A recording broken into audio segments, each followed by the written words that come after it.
And did you mention they're playing the full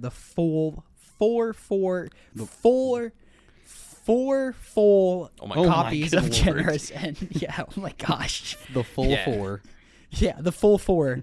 Yeah, you can cut that out. You're not going to cut that out. That was too good.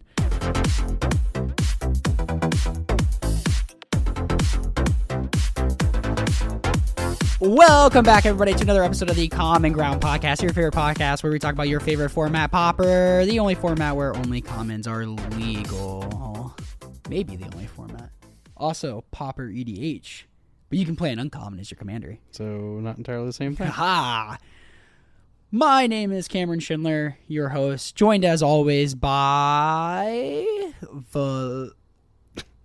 I was trying to think of something to... Clever to say. Yeah, introducing Thomas. Something to call me. Goodness. Yeah, I know. Not a mean name, a nice name. I'll call you maybe. I'll call you baby. Ooh, please. Our daddy, Thomas Gunn. What is up? Ooh, Daddy Gun. Daddy Gunn. That's fine. Daddy I'll take Gunn. it. I'm good. What's poppin'? I'm physically exhausted. I spent the last couple days doing some moving jobs, hauling a bunch of furniture around for a woman who stages houses for model homes and stuff. And oh boy, am I beat! But it's good money, and I'm gonna do some more later this week, and hopefully in the weeks going down the line while I'm in Flagstaff. So yeah. But you're mentally ripped. Mentally, I'm rip roaring, ready to go, baby. Oh yeah, let's go. Get that good mental state in. I'm full of glee, you might say. Ooh. Ooh. It's a good show. Something's burning. We are also joined today, back again, the James Hippo Hieronymus. What's poppin'? The Pauper format? And your style, I'm sure. I'm sure he looks very stylish. I look as average as I always do. My mic might have squeaked a little bit because I was tightening it up a little bit, so sorry about that. It probably did. Yeah, that's probably really annoying. Whoopsie. But the three of us back together for the first time in a long time. 2 weeks? 2 weeks? This is well the third actual week that there were 2 weeks in between. Yeah. You and I having an episode and then you and Gunn having an episode. Yeah, that's wild. Maybe I'll be gone next week. Who knows? Oh, Lord help us. That would make things rather complicated. What are we talking about today, y'all? Well, I get to go over my tournament report from our monthly locals at the Game Cave. That I haven't been to in forever, or Thomas. Yeah, I don't think you even know what the Game Cave is anymore. To be honest. I haven't just made it out in a while. I've been busy. People are getting married. Friends and such. Friends are visiting. Friends are visiting this weekend. Life's busy, man. That's good, though. It's good to be surrounded by people that enjoy you. Correct. So this month for locals at the Game Cave, we had 31 players. I think that is a record. I think it's the most we've ever had. What's it cap at? Well, technically the cap is at 32, but if we had more spots would have opened up. That's dope. Yeah. I decided to run back. Well, not run back. I changed it up a little bit, but I played the Dredge deck again, like I played in our little small fun tournament for our friend Jay. Nothing too exciting going on here. I didn't change a whole lot. I think the biggest change was adding snuff outs to my sideboard that did not come in all day. That's funny. They were super relevant, let me tell you. But I ended up with a 3-2 record overall, and I can go tell you about the rounds that I played. Hit me. So round 1, I played against a guy named Adrian. He's from St. Louis, I believe, and he is a very good player. He was playing Affinity this month. Adrian is chill. He's a very good Magic It's a 4-hour drive. Yeah, that's the guys that meet from Alabama as well. Dope. But yeah, very good Magic player. He was playing Affinity this month. We'll definitely say that he knows exactly how that matchup is supposed to play out. At no point did I ever have more than 2 creatures on the battlefield at the same time to ever flash back a Dread return. And then subsequently died. I think a card that mattered a whole lot more in the matchup than I thought it was going to was definitely Krark Clan Shaman. Just to get your little idiots out of the way? Yeah, just make sure my dumb idiots don't ever stay around very long, and if I ever do get, like 1 or 2 creatures in play at any time, if I ever go for the third, he's just like holding the Galvanic Blast. Yeah, just popping it. Just popping it, ready to go. How'd you Like, sideboard? How did I sideboard? I boarded in 4 Ancient Grudges and I think 2 copies of Rotten Reunion. Because I wanted to try to play on the axis of being able to beat like Blood Fountain, bringing back like Mirror Enforcers and stuff. Because some of my creatures, if I get them in play, are bigger than Mirror Enforcers, right? So he's got to sacrifice a bunch of artifacts to, in theory, to get rid of them. So I brought those in. It ended up not really mattering. By the time I had gotten to like see my first Ancient Grudge, it was like You were dead. I was just like, well, he's playing all tap lands in play, all these, all the bridges in place. I can't blow any of them up. So I was like, I guess I'll target like a Blood Fountain now, and then if I ever get the chance, I guess I'll try to snag something later if it becomes relevant. I think I like tagged like a Mirror Enforcer and then Rotten Reunion did, but it didn't matter. You just weren't very relevant there. Yeah, no, they just weren't super relevant. Was that a clean 2-0 on Adrian's part? Yeah, clean 2-0 on Adrian's part. Played the matchup very well. The next I got paired against our friend Anna. She was also playing Affinity. She did not have the same experience that Adrian did. In fact, I absolutely curb stomped her. It was not close. That's not nice. Yeah. So why did the games come out? Why did the games play differently? She's not played that matchup, so she doesn't she didn't really get why, like how things were supposed to play out on both of our sides. Dredge is a very hard deck to play against if it's your first time playing against it. Yeah, you're just like, I don't understand what's relevant here and what's not relevant, other than obviously the obvious of putting gigantic dude into play, you die from trigger. Yeah. Like that game plan is pretty obvious. But we had a conversation about it. I told her, I was like, don't ever let me have too many creatures on board. I will also admit she got denied land drops like in some very, very big way. She saw so many cards and like never saw like a third land, so she was never able to really do anything. I mean, she played the game as best she could with what she had. So there's that. And then next round, I played against Hunter, who was playing 2-land Spy. Ooh, going up in the world by one. we went up by 1 land. Obviously, the Dredge deck versus the 1-land Spy deck. There's not a whole lot going on there. I'll be real honest. Did you just get your butt kicked? Game 1, yeah, I just got rolled game 1. Game 2, I kept a hand that had a couple different ways to potentially disrupt him, depending on how long the game was going to go, because that deck has a hard time actually just getting a collection of spells that allow you to go off like before turn 3. And he just happened to have a hand that went off on turn 2, and I wasn't ready for it. And I did ask him at the end of the game, I said, could you have beaten a Rotten Reunion right here? He's like, nope. Huh. Guess what I did not have in my hand? Rotten Reunion. Did not have Rotten Reunion in my hand. But I was just curious. I was like, could you have beaten it? He's like, absolutely not. So that happened, and then I played against... Real quick on the 1-land Spy, the card that lets them flip... Two-land Spy. Oh, but the card that lets them flip over their whole deck, is that 5 mana? No, it's 4 mana. Oh, okay. Interesting. Okay. Ballasted Spy, or one of them, Ballasted Spy is 4 mana. The other card is a sorcery. It's 5 mana. Okay. Gotcha. And okay. So you need 9 mana to go off with that one, and then you need 8 mana to go off with the Ballasted Spy. Okay. Got you. I was just trying to figure out timing wise. Because you have to, and you also have to have at least double black. Yeah. By the time all is said and done. So you can flash back your the like Dredge Cape Zombie, I think is the card, to put your Lotless Giant back into play. So we're both trying to put Lotless Giant into play. He was better at doing it in a more unfair way. Yeah, I think obviously that Lotless Giant, very very different decks, even though they're both playing Lotless Giant. But yeah, it just seems like Dredge has a hard time trying to keep up with that. Again, pace. I basically have to just like hold open. I have to like have a black mana and hold open Rotten Reunion or I lose. But the way the first game played out, I was like, okay, I've got some time. I've got to like at least turn 3 to like do something. And the way I kept my hand was like knowing that there was a Bajuka Bog. So if I could like nuke any amount of creatures at all, like if he like cycles like a generous int or cycles like a troll or something, if I could nuke 1 or 2 creatures to cut a turn off of it, that helps. Also, if I can get to where I like flip over any amount of creatures off of any of the like small mill creatures, and I gain life off of Oh, you could just be out of reach. Gnaw to the Bone? Yeah, so I played the game around me being able to eventually get to Gnaw to the Bone, which did not happen, but that was the plan. That's funny, because the one-land spy deck only has a set number of creatures. Correct. And a set number of Lot-Lift Giant, and so, like, once you do the thing...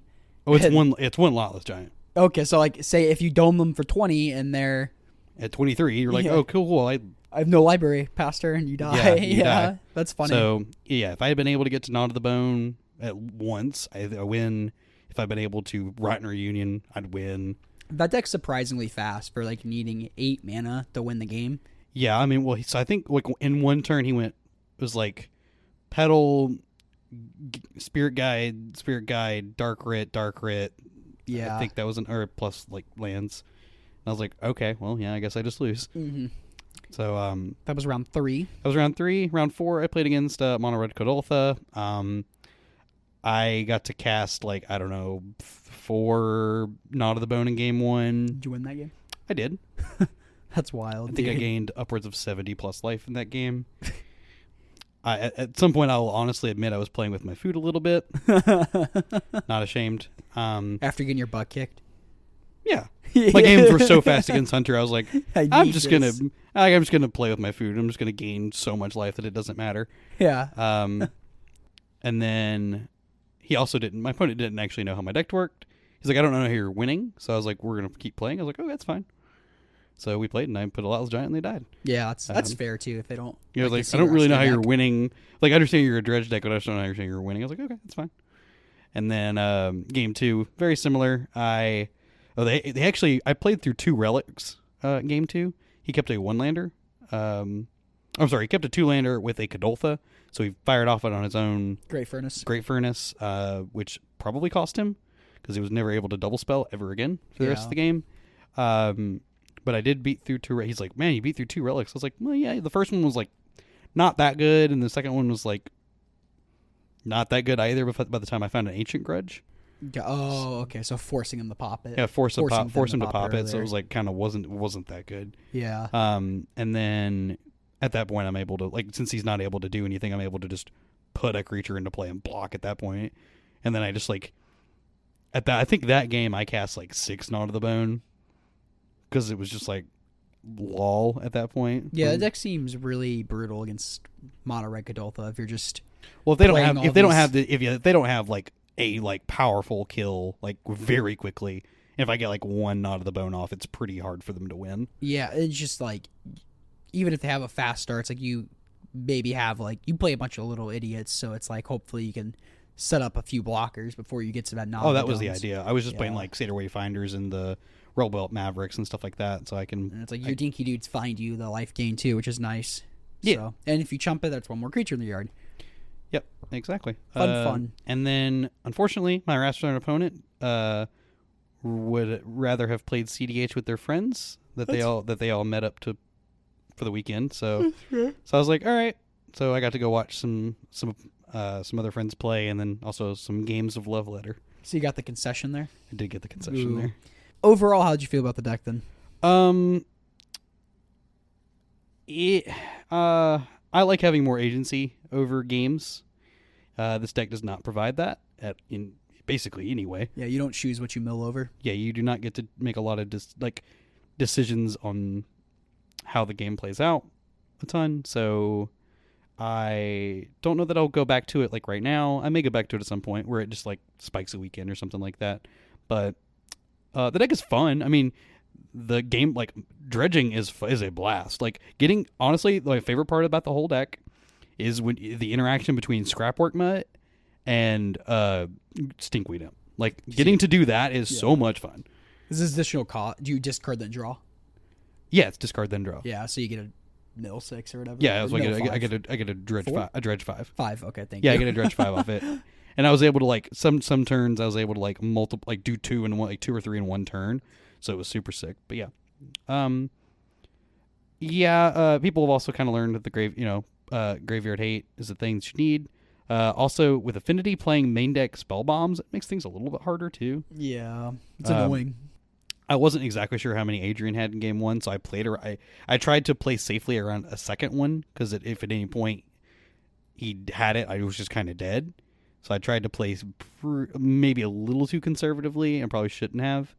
But I think the most of them are just playing one. But it's really for the mirror match too, which is the funny thing. But it's just incidental hate against me. It's just good against a lot of things. It's good People against, are strandsing, you know. Yeah, it's incidentally good against a lot of different decks. So, but you can say I would play it again later, maybe not in the near future. That makes sense. It's like it's pretty linear, like you said. And it's like you've done the thing a few times. It's like, all right, I've done the thing. Like, yeah, I've gotten to have my fun and such. So put it back on the shelf for a little bit. Any like major changes you would bring next time? You think? Like you said, the snuff outs are really bad. What would you replace? Well, I think the those with? snuff outs would have been fine, assuming that I had played the appropriate matchups for them. Got I just didn't play those matchups. You just didn't play against creature combo. I just didn't play against creature combo decks. Yeah. Other than the ones that doesn't matter. Which one's that? like the one land spy deck. I wouldn't call that a creature combo deck. That's a pretty unfair deck there. Well, it's a creature combo. You No. cast your one creature and win the game. No, that is not a creature combo deck. But no. I think given what I expected, I think that would have been a fine call. It just didn't turn out that way. So yeah, I think all my like sideboard decisions were fine. I like the sideboard was super clean. Enjoyed that. But yeah, not a whole lot other than that. I mean, if you expect a ton of graveyard hate, very very obviously don't play this deck. But I think it's a little less good with Affinity having the main deck graveyard hate, and if your opponent knows how to play the matchup, specifically with things like Krark Clan Shaman and such like that I think it's probably not the best choice. Don't think you're to play it on the Team Trios event. I am a 0% to play that deck on the Team Trios event. Which if you're in the Middle Tennessee area, there's a Team Trios event, one of the formats being Pauper, the other two Modern Legacy, hosted by Game Nights in Columbia. That is on August 3rd.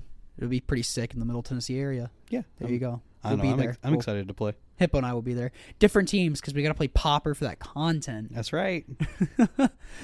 Thomas, do you got any questions for our lovely Hippo? I don't think so. I think you covered the other thing I wanted to ask is if you would change anything, and I think you covered that.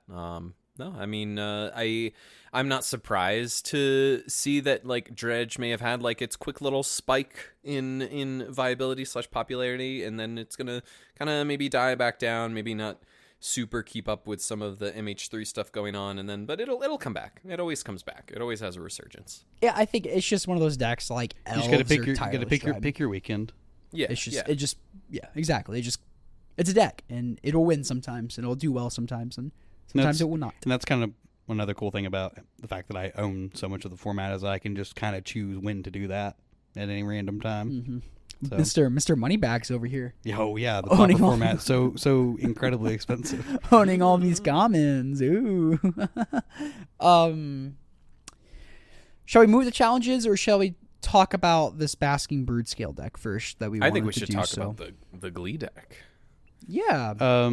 So I will mention that one of the people in the top 8 of this tournament that I played was playing the Jund version of this deck, and that kind of inspired the topic for today, because I kind of wanted. I think we've not really gone over what makes this deck as hot as it is, because it has obviously put up results enough to make it a real deck.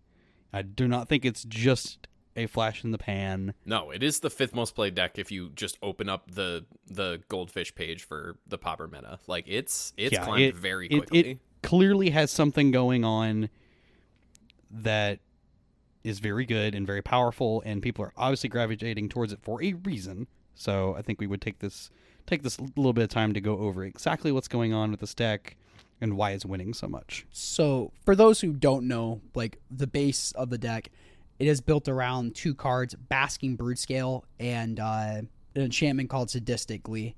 Basking Brood Scale reads, it's 1 in a green for a creature Eldrazi Lizard, 2/2. 1 in a green ability, adapt 1, so if this creature has no +1/+1 counters on it, put a counter on it. Whenever 1 or more +1/+1 counters are put on this card, you may create a 0/1 colorless Eldrazi spawn creature token with sacrifice this creature, add a colorless mana. And that goes infinite with the enchantment Sadistic Glee. Sadistic Glee is a singular black enchant creature. Whenever any creature is put into a graveyard from play, put a +1/+1 counter on enchanted creature. So you enchant your Basking Brood-Scale, and as soon as you sacrifice a spawn, Sadistic Glee sees that, and it puts a counter on the Brood-Scale. The Brood-Scale sees the counter and makes another Eldrazi spawn token, which you can then sack to put another counter, making another spawn token. And here you are with infinite mana and a creature with infinite power and toughness.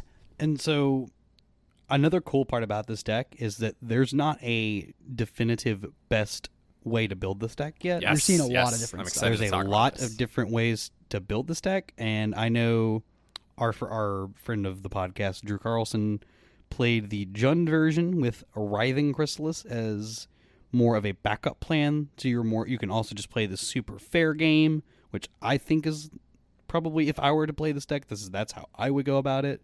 I agree. I think that Writhing Chrysalis has shown its strength in not only in Ponza but in this deck as well. And this deck if you play the Jund version, there are versions that are playing both the Malevolent Rumble, which is the 1 and a green sorcery. Look at the top 4, or reveal the top 4. You put a permanent into your hand, the rest go in your graveyard, and you make a spawn token.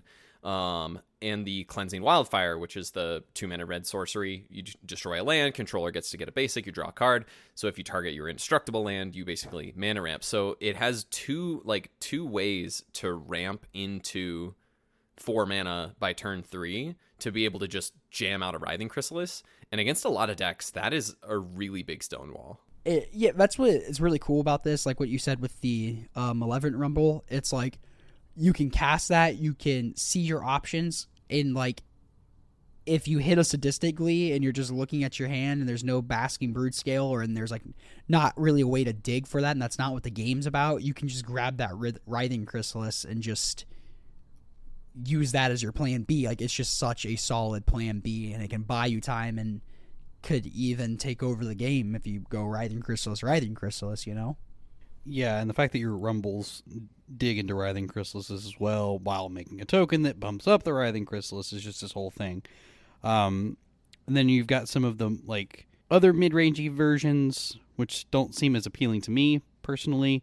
And then you've got the like super combo-focused versions of the deck as well. And those are mainly Golgari, correct? Yeah, those are mainly green-black. And I guess with some potential sideboard options, but yeah.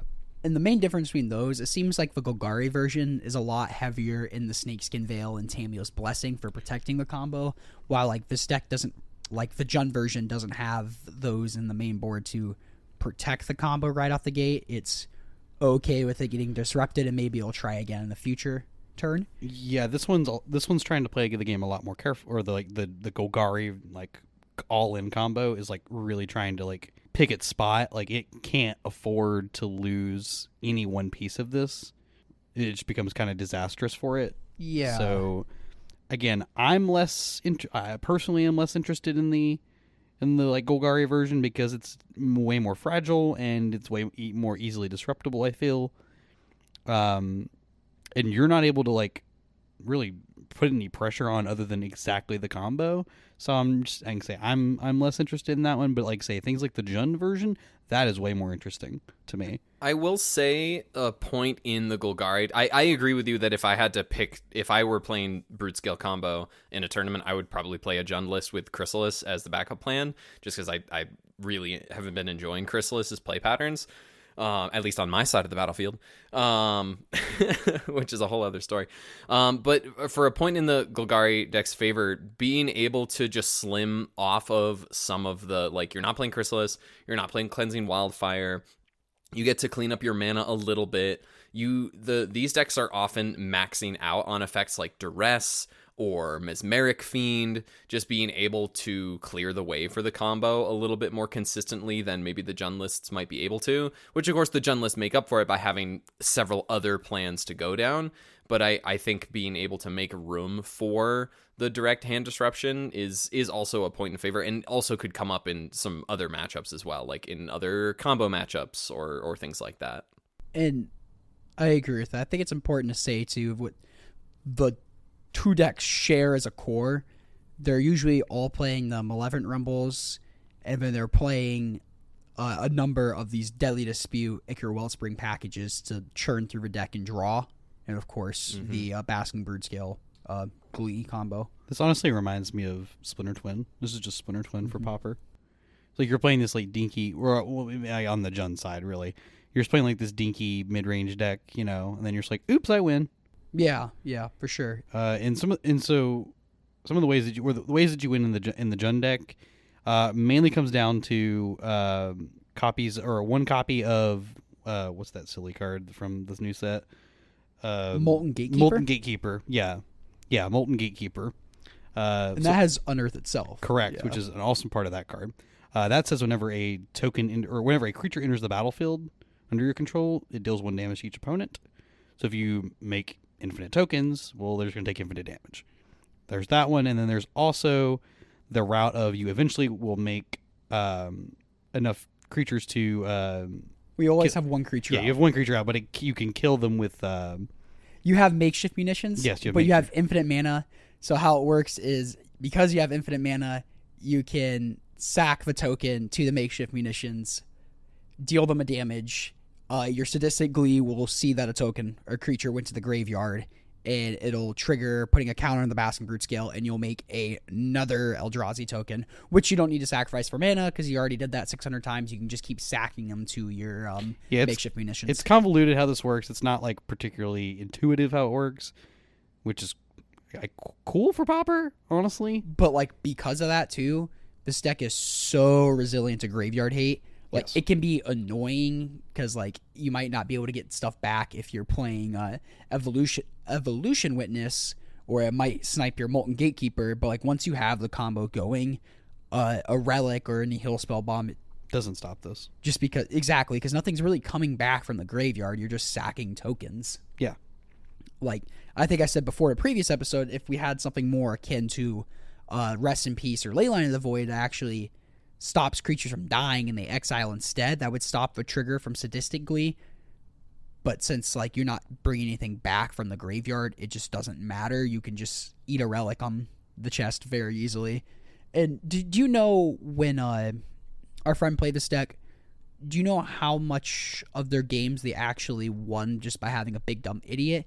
Because what surprised me is like you look at these Jund lists and they only have like two. Most of it's like you'll see some with a little bit more, but most of the time you'll see only 2 ways of paying off the combo and winning you the game on the spot.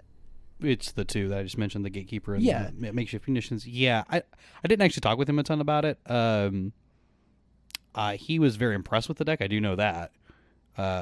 He would. If I had to guess, he was probably going to play that for the team event. If that tells you anything, I don't exactly know his kill rate for combo versus just having gigantic creatures in play. I'm not exactly sure. Man, I should have gave him a call before then. Been like, hey, what'd you think of this? Could have had him on the pod. I'll say from some personal experience, I fired up a league the other day with the Madness deck, with a couple of the changes that we had that Cameron you had talked about, to just give it a try, see how it was feeling, I hadn't played a Pauper League on Magic Online in a while. Got the classic Thomas Gun 2-3. Ooh, baby! But we started 2-1, and then the wheels fell off. But it's okay. But the first round I played against Broodscale. It was the first time I'd actually played against it, and it was very clear that the one game I lost in the 3 games was a game in which they made a giant brood scale and just attacked in a few times. And eventually I ran out of chump blockers before I could find lethal burn, and they were able to take it down that way. So like the games where they just make a giant lizard and don't combo kill you, it's very real. Like especially since I was texting with the guys beforehand of like, do I play some cast downs in my sideboard to like just have another like a non-red way to deal with this stuff, which also came up to bite me, and I lost a very close match to Walls when they had the Crimson Acolyte to give their creatures protection from red. That's tough. But no, just having a giant brood scale without the combo piece is also very good in certain matchups. Like, I think we called that out too several weeks ago of just like, you make this a 6/6, like, and how does Koldatha ever kill it? It does not. Yeah, and another thing is that there's they also have to play answers in their own boards for the mirror match, and mainly that comes down to snuff outs. Like, snuff outs are huge. Because you can just, obviously, you can play your game plan, both of you can just play your game plans, and then you never actually are, quote, tapping out in fear of dying to the combo. This, that's your kind of your combo insurance. Assuming you're not playing against, like, the Golgari version, because the Jund version doesn't really have those protection spells like the Golgari one does.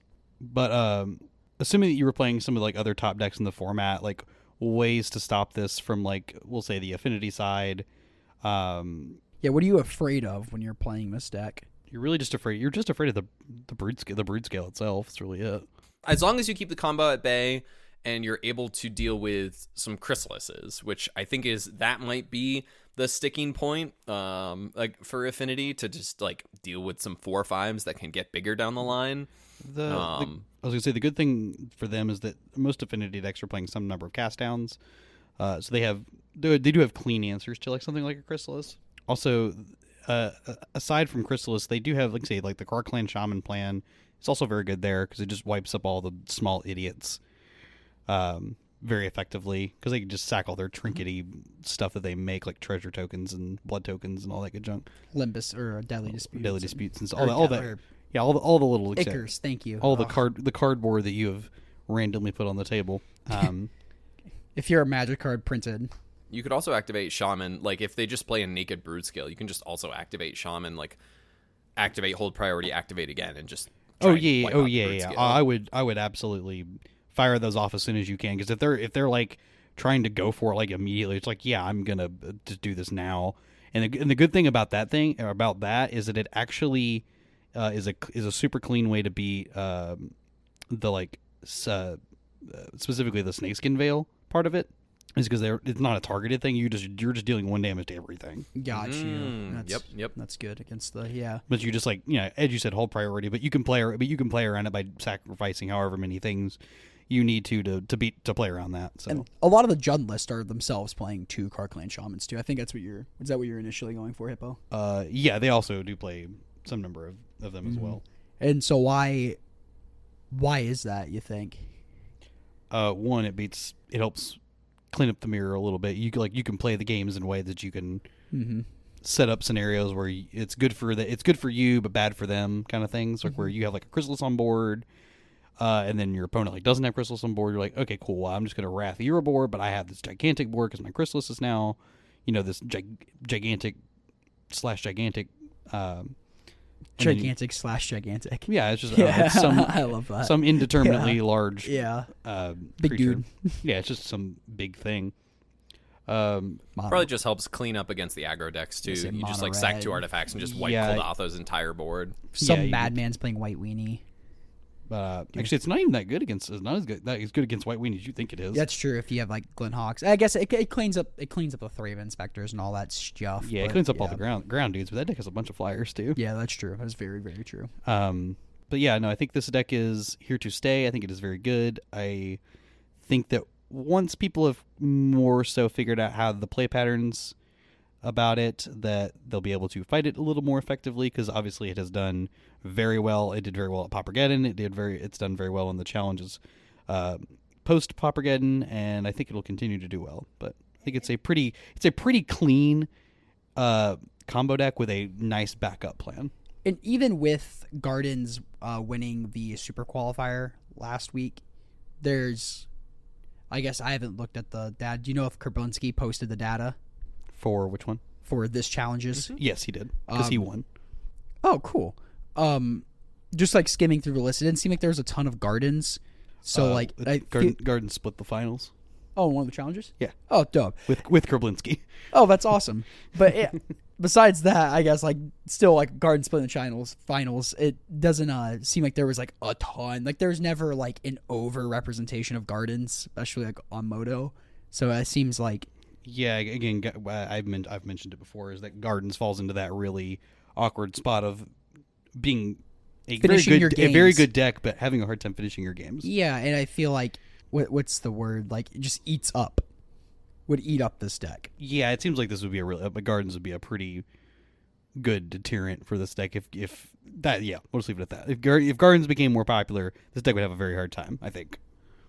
Yeah, and there's only 2 Gardens players playing the Saturday challenge, so that would make sense. And let me check for Friday. Somebody There stalled. were None on Friday. Okay, so two Garden decks the whole weekend. So but if no one's playing 12 removal spells in their deck for creatures, it's like you're gonna run away with it. Yeah. Like Coggates only plays but two Journey to Nowheres. That doesn't even max out they have journeys. to like counterspell the combo. So if that, which is good, but Coggates, it's kind of slower. It plays a lot of these tap lands. You're not always holding up counterspell on turn 2 for 4. Counterspell is kind of the hold up for turn 5. I do think it gets a little bit better post board because they get answers things like Thraben Charm and or Destroy Evil or things like that actually deal with the Glee part of it instead of just the creatures. Yeah, which is very helpful.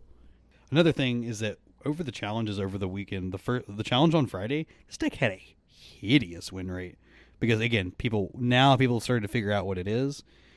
So they're able to fight it more effectively, which is nice. Again, it's not a deck that you want to just have actively taking over the format, but it is a deck that is a good deck to have around. It's a very nice combo deck. It's not catching anybody with their pants down like it might have before. Like people know what's happening, and yeah, like I say, once people have figured out what's yeah. going on, then it is a deck that you can effectively fight.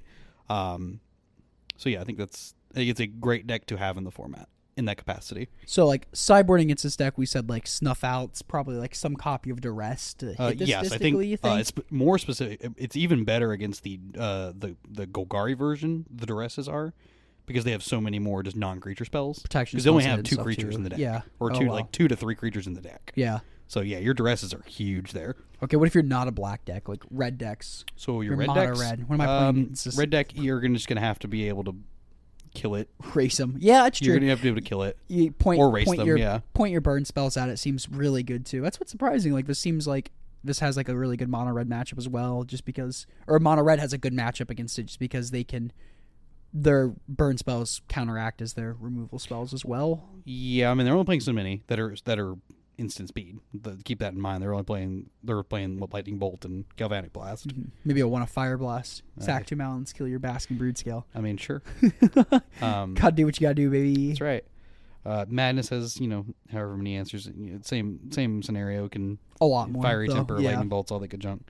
But there's other decks in the format. I think have solid answers to it. Again, once you've prepared yourself for it, it's not an unwinnable matchup. I don't think. I think a one deck that does actually struggle a huge amount against this is that Gruul ramp deck. Ponza? Yep. Gruul ramp deck. That sometimes plays land destruction spells. Sometimes. Yeah, now it doesn't. Yeah. Okay, one time it didn't in the top. I Sometimes think most of them are not playing them. No, it's fake news, man. Fake news. You gotta stay off fake news. But anyways, yeah, I think that deck struggles really hard against this because they have 0 main deck removal spells. So it seems very hard for them to win. Shall we shimmy this over to some challenges, you think? Or yeah. Do we have any closing or final thoughts? Anybody? Thomas, Hippo, Cameron? I think the last thing I'll say is I think it's really cool that this deck exists in the format. I've seen some amount of hemming and hawing about the deck existing in the format, and people will complain about Ponza just getting to blow up your land on turn 2, they're on the play and they blow up your only land and they get to keep doing their thing, and oh, that's such a feel bad. Or I'm seeing people now bemoaning oh no, I lost on turn 3 to a Brute Scale. And I'm not trying to invalidate anyone's feelings and experiences. That's all legit, and I get that it can be frustrating, but I think it's cool to have these high level interactions in a format that is ostensibly supposed to be just commons and supposedly because of that supposed to be weaker. And yet we have this deck now that, just like James said, is like Splintertwin, where they have this just infinite I win button that they can press if they line it up right.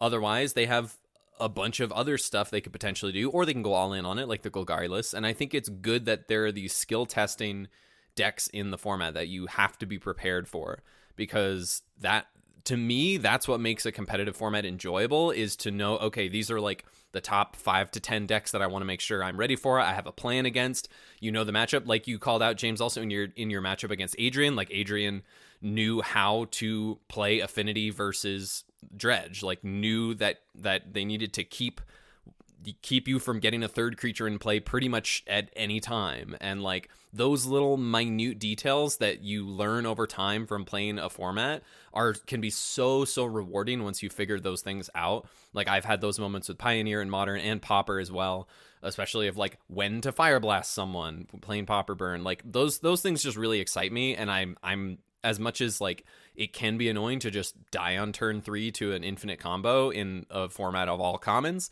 it's also, I think, my opinion is that I think it's really cool that this deck is here, and I'm really excited to see how it evolves and how the metagame continues to adapt around it, because it had a sub 50% win rate in both Friday and Saturday challenges, I think, and it had one top 8 over the weekend too, which we'll get to.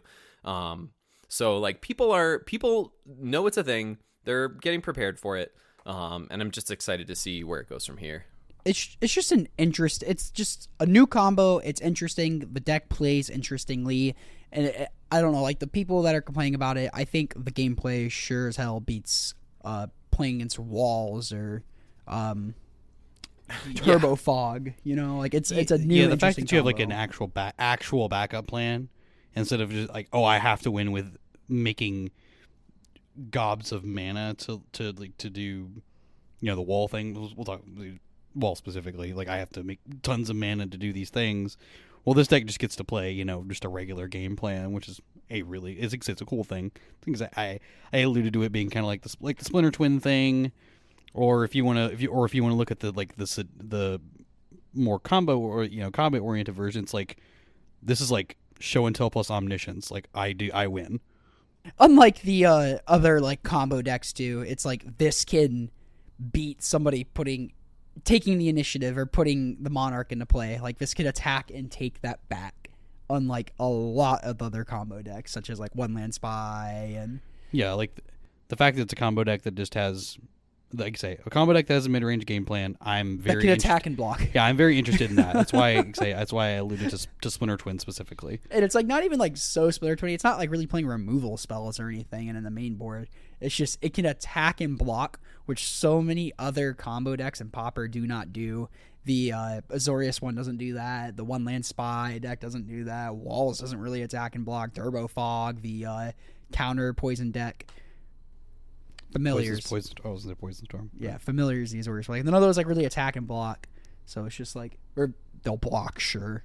But yeah, I was like they all have to block at some point. Yeah. Not Turbo Fog, baby. Not one event. Anywho. Yeah, no, I do like that, like what you said. The fact that it is a combo deck that attacks and blocks, like actually has things going on that are not just purely in on what's the plan A. It has good actual plan B's and C's. So yeah, I like this deck. I'm actually glad it's around. It's a cool deck. I'll have to put it together. We can throw some games together sometimes. I would like that. But yeah, let's move on to some challenges. Let's kick it. What's our first Friday?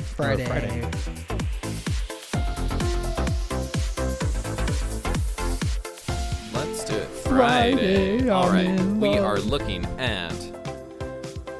looking at the Pauper Challenge 32 on Friday, July 12th. There were 50 players in this challenge. In 8th place, Muka 33 on Mono Red Koldatha.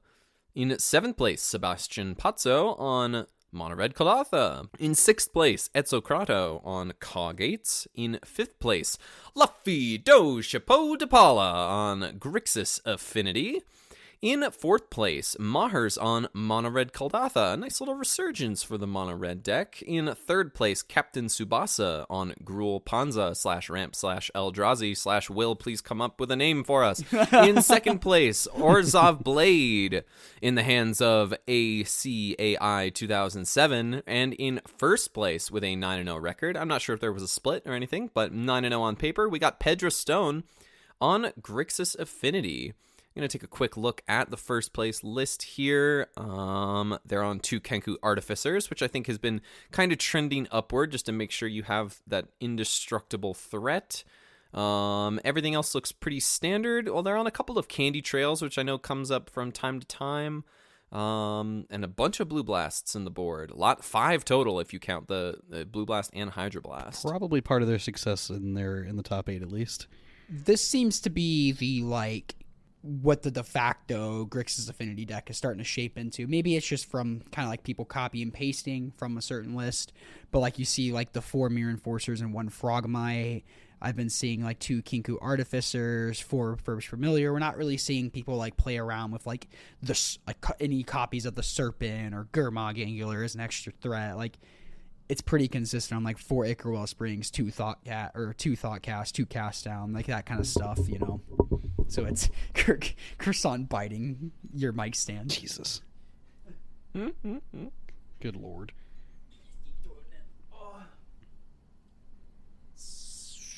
So yeah, good deck's a good deck. Any other notes to make on here?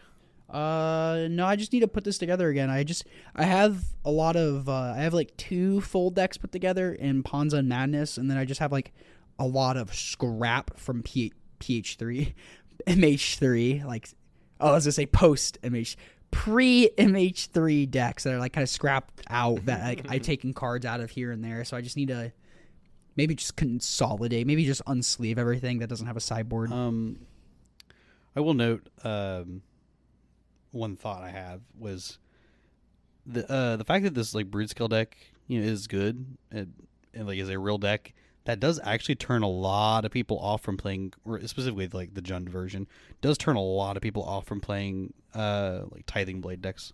Yeah, that makes sense. They have like stuff you don't need sorcery. Sorcery speed interaction isn't good against that deck. No, it's not. But right, you know what turns me on though?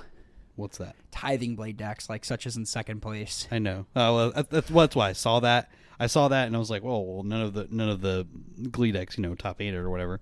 But we'll say the Glee decks don't have like a de facto list. Definitely these like Orzhov Bladey decks really do not have a de facto list. No. Like I guess besides the pack or the sacred package.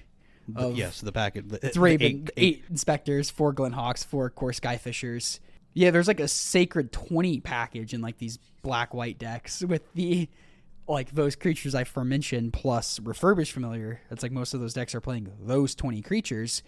It's interesting that this list is playing 4 Inspiring Overseers without like any copy of Ephemerate. My guess is that it is just good enough to beat Mono Red. How wouldn't you rather just have like Dawnbringer Clerics or something? I think the fact that it draws a card in more relevant matchups is probably why. Yeah. Yeah, you're rocking 4 Lembus too, so like you have a decent amount of life gain. You have 4 Lone Missionary and Navigator's Compass on the board too. Yeah, like those are on the board. You have. Well, that's totally fine. I think yeah, you do play up to 3 games of Magic. Yeah, this is true. You get to play up to 3. But somebody once said if you won the first game and you were on the play, you have no excuse for losing the match. I don't think that's how that works, but okay. I don't either. Someone said that, though. Now, the second challenge that we have for the weekend. Whoa! You're hold on. Speedy Miss Peterson, dude. Put on the brakes. Mr. Gunn has some I wasn't even done talking about this black-white list. A correction. Do you want to say 1 or 2 more things about the black-white list? No.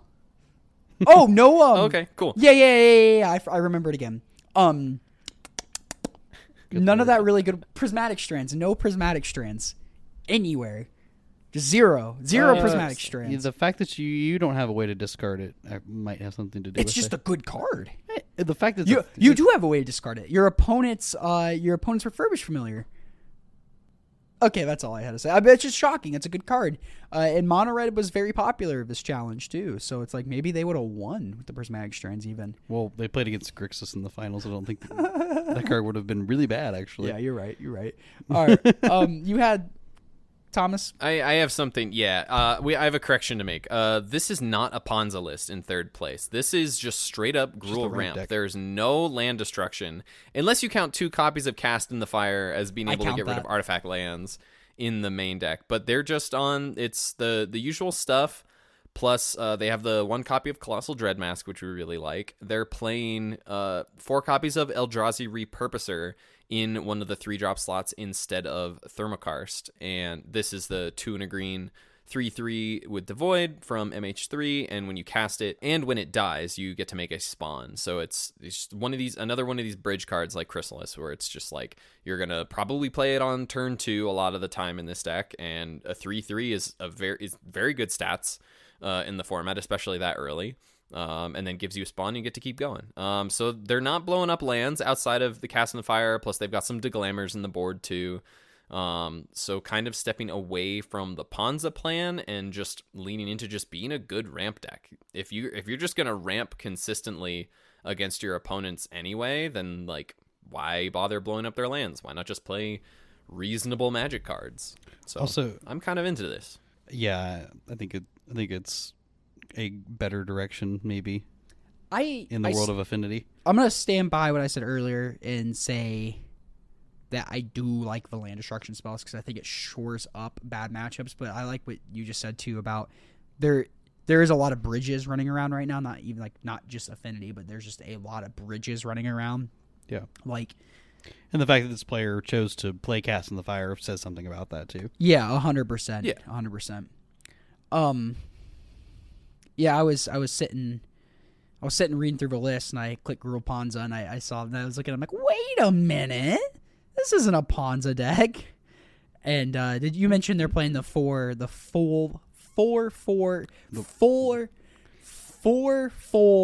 copies of Generous, and yeah, oh my gosh, the full 4. Yeah, the full 4. Yeah, you can cut that out. No, you're not going to cut that out. That was too good. A shared plan we're seeing through all these decks, all these different decks, not even just Gruul Ponza, but every deck, is we're seeing a collective plan. We are seeing a lot of hate for Affinity going through. And Affinity's still doing really well. Like this Gruul Ponza list, it has the 2 Cast and the Fires on the main board. It has 1 more on the side, as well as 4 Deglammers, 4 Gorilla Shamans. We talked about that, or briefly talked about that Golgari deck last week, and that deck had 4 Collector Oof, 4 Deglammers in the sideboard, and it's like, that's a beating. Yeah, it's really powerful. Tired Hippo facts. Hippos get tired. Oh, I actually do have a Hippo fact if you want it randomly in the middle of an episode. Sure. Hit me. All right, 1 second. Let me pull it a little back. Hippo break. Pull it back up. Mid-challenge Hippo fact break. Mid-challenge Hippo fact break. Dude, all right. The largest hippo ever recorded was a captive hippo in Germany that weighed almost 10,000 pounds. Ooh. Oh my gosh. It's a big boy. Or that girl. is a big hippopotamus. Not as big as Croissant, my cat, but that is a big Croissant is 10 tons in my heart. Yeah. His weight in foot he sheds. So there's your mid episode hippo fact. And beautiful. Going back to the challenge, looking at Luffy Do Shapala. You were struggling. Luffy's Affinity deck. This is why I don't read the challenge names. It looks like the main board is the exact same configuration as the one on top. So, I don't know if people are just pulling this list from a certain somewhere or not, but there's a fact. Anything else this challenge? Anything about these Kodoltha red decks that are extraordinary? It doesn't look like it. Nah. Let's go to the next one. All right. This is exciting for me, I must admit. Why? Oh, I know it is. All right, in 8th place. Oh, this is the Pauper challenge from Saturday, July 13th. We got 58 players in here. In 8th place, Season of Mists, with the Golgari combo-focused version of the Brood Scale list. In 7th place, Maher's Backpack Top 8s on Mono Red Koldatha. In 6th place, Twister 66 on Cog 8s. In 5th place, Spock Vita Loca, fresh off of a splitting finals in the Super. I believe it was the Super. With Is It Terror? In 4th place, Pedro Stone, back-to-back top 4s with Grixis Affinity. In 3rd place, Pavelval on White Weenie. In 2nd place, Alienware on Golgari Gardens, and I do believe they split finals. I saw that on Kerplinski's Twitter feed. Kerblinski in first place with White Weenie. Let's go. All the data mining, configuring, it paid off. The karma paid him out. So I want to take a minute to gush, if you'll allow me. Go gush is a blue card. But okay. Go for it.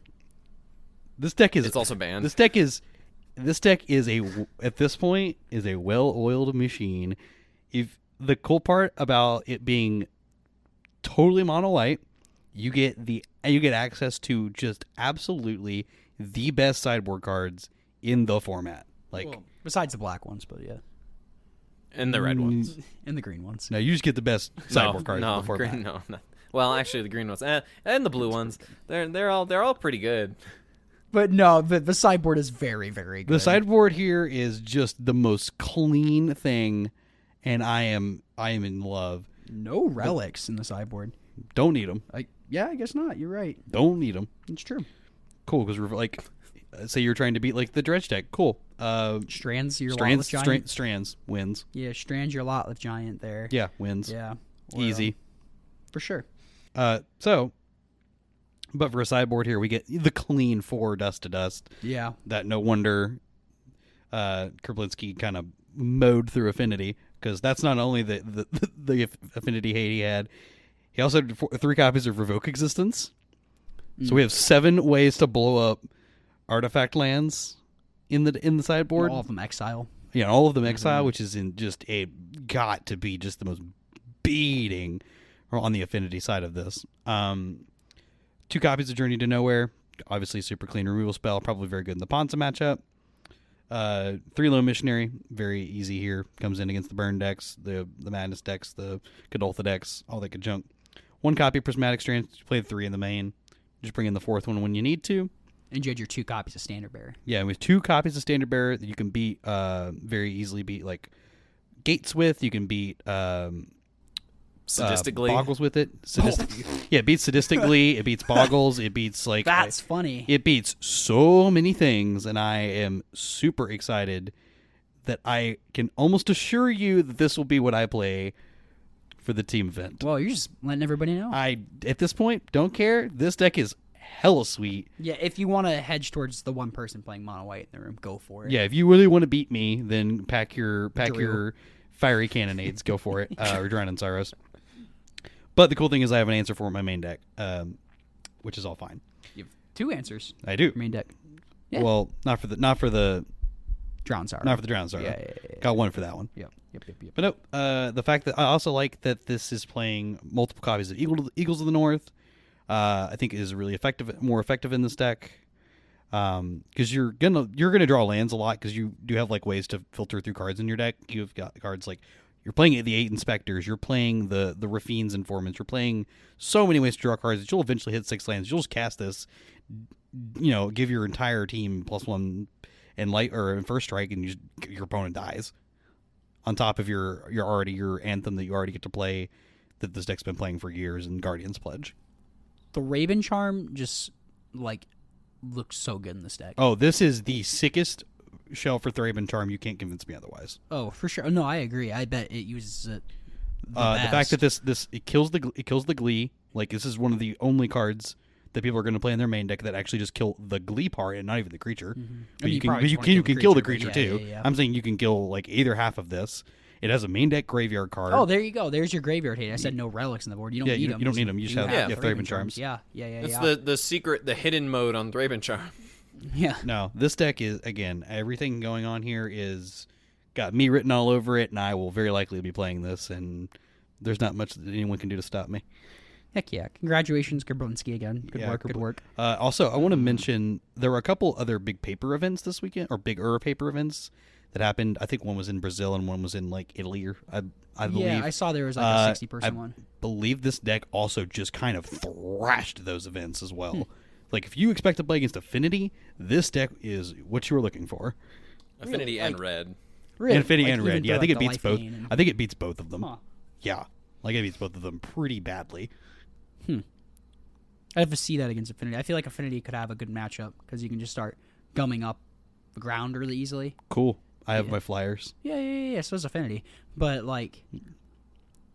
Sure. Then you have like the Cart Clan Shamans, which yes, you do have all the flyers, but then like this deck I seems would be like very interested to play this matchup with you. yeah. We could do it sometime. Now when? That's what I do. Prove me wrong. Yeah.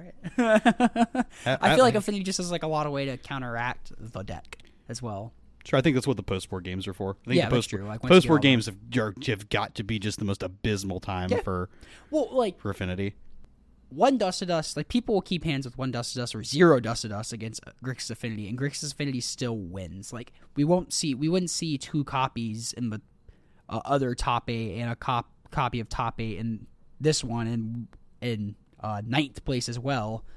Like if the deck just absolutely folded to all this artifact exile, like people are coming with plans for Grixis Affinity, and it still does very well. And I'm not saying that it doesn't do any. That's not good enough to beat it. What I am just getting at is that the amount of hate that this deck can play for free because it's only playing the one color. Yeah. Like you're not having the option of playing these random other colors. Like this is like the Boros deck where you would get to play things like Cast in the Fire or things like that. Like you're very clean. Like you're going to cleanly cast this spell every single game on turn 3. Nice and clean. Nice and clean. Like no mana issues. Like you're going to cast these cards For every sure. time. I think that is a huge part of this as well. I want to call out some spicy includes in the White Weenie list that was in 3rd place. The list is very, very similar, except for a couple differences. Pavloval is playing 4 copies of Search Party Captain, which is from Midnight Hunt. It's 3 and a white for a 2/2. It costs 1 less to cast for each creature you attacked with this turn. So this deck, it's very easy for this to just be a 1 mana 2/2. And when it enters the battlefield, you draw a card. So that's pretty sick as just additional ways to keep churning through your deck, like James was saying. And then they're playing a bunch of spicy one-ups between the main and the side. They've got 1 Nyxborn Unicorn, which is another new card from Modern Horizons 3. This is the 1 and a white 2/2. It's an enchantment creature. You can bestow it for 3 and a white, which for folks who are unfamiliar with bestow, you can cast it as if it were an aura attached to one of your creatures, and then if it becomes no longer attached, it just becomes the creature itself. It has Mentor, which when this creature attacks, put a +1/+1 counter on target attacking creature with lesser power, and it gives enchanted creature if you bestowed it +2/+2 and Mentor. So just like a little fun of one of that's like it's a fine 2 mana 2/2 that can start growing your like inspectors and things like that. Or if you stick this on, I don't know, even like a Skyfisher or really anything, you're sure to grow at least a couple things over the next couple attacks, and then you just have a 2/2 and your thing inevitably dies. So that's kind of sick as a little one of treat. This list is also playing a one of, I believe James has mentioned this at least once before on the pod. It was in one of my top 10 favorite cards of the format. Yeah, Ramosian Rally. Wrong card. Oh, all right. Okay. Ramosian Rally is from Mercadian Masks. It's 3 and a white for an instant. If you control a plains, you may tap an untapped creature you control instead of paying its mana cost, and it gives creatures you control +1/+1 until end of turn. So just a free little anthem buff pretty much at any time, which is pretty sick. And then a couple of quick one-ofs in the sideboard that are neat. Lumathread Field from, I believe this is Future Sight. Cameron made fun of this card earlier. I just zoomed in on the artwork and pointed it to him. Oh, no, different card. The card. That's funny. That is we funny. were actually you did. pre-podcast. And this card came up. Lumathread Field is 1 and a white for an enchantment from Future Sight. It's creatures you control get +0/+1, so just another way to just kind of pump up your team a little bit against like the Fiery Cannonades or the Drowning Sorrows of the world. And you can also it also has Morph for 1 and a white, so you can pay 3 mana, have it be a face down 2/2 creature, and then anytime you can pay 1 and a white, flip it up, and then it's just an enchantment that buffs your team, which is kind of sick as well. And then Holy Light, which I think is the card you guys are referring to, is an instant from the Dark. It's 2 and a white. All non-white creatures get -1/-1 until end of turn. So there's a bunch of sick little one-ofs, and especially the 4 of Search Party Captain in this list. I just wanted to call out. I do like that Search Party. That card just seems. I just swallowed my mic there for a second. Sorry if that was awful. That card just seems very. I like how it replaces itself. There we go. I couldn't think of an adjective to describe it. It just seems on theme. You attack, you play this card. It's just a little 2/2. Maybe you played it for 1, 2, or even 3 mana in the later game, but it just like it replacing itself like immediately. You don't have to make the investment later with Raven Inspector. Seems really nice. I'm not the biggest fan of cutting even a singular copy as core Skyfish. That does feel very strange. That and this deck gets to play this is a really cool Lunarch veteran deck. It's like the only deck that gets to play it really. And you're cutting shaving copies of that with mono red being as big as it is. That's kind of a worry as well. But they have the 3rd copy in the board. Oh yeah, they only have 2 lone missionaries, so yeah. No, the one of Funevs are cool. I will probably end up going with the more streamlined version if I'm honest. I do like the Unicorn, but Unicorn seems really dope. No, I will. I'll give it to the Unicorn. The Unicorn does seem like a fine card. You gotta give it to the Unicorn. Yeah, just as like one, just a one of. Just a one of. Maybe a 4 of. Maybe a 4 of or something a little cheeky. I don't know if I'd play 4 Unicorns. No, I'd maybe play 2. No, 4 is too much. No, the Remosian Rally is cool. I did like that card when I played this deck last time. Cameron and I were talking earlier before the podcast, and we were talking about Luma Threadfleet. He's like, what was that terrible card you played? That like was a morph and like buffs your creatures or something? I was like, I struggled to find the name off the top of my head, honestly, but eventually we got there. I think the card is cool. I don't know that I would play it in the year 2024 anymore, honestly, but hey, Pauper's a format of love, and if you love that card, go for it. Absolutely play that card. Pauper's a format of love. You gotta love that. That's a great note to end on. Alrighty, let's remove it there. Let's end it there. Pauper's a format of love, baby. We got a new review. We'll read the review next episode, just at the beginning. So it's right at the beginning. So people hear that. You can leave a review. So if you like the podcast, you can leave a review 5 stars on Apple with some nice words, and Hippo will read them aloud on the following podcast live on air.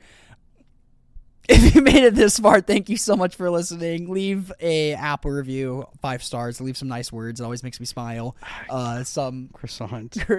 Now my cat's biting my mic. Croissant, stop.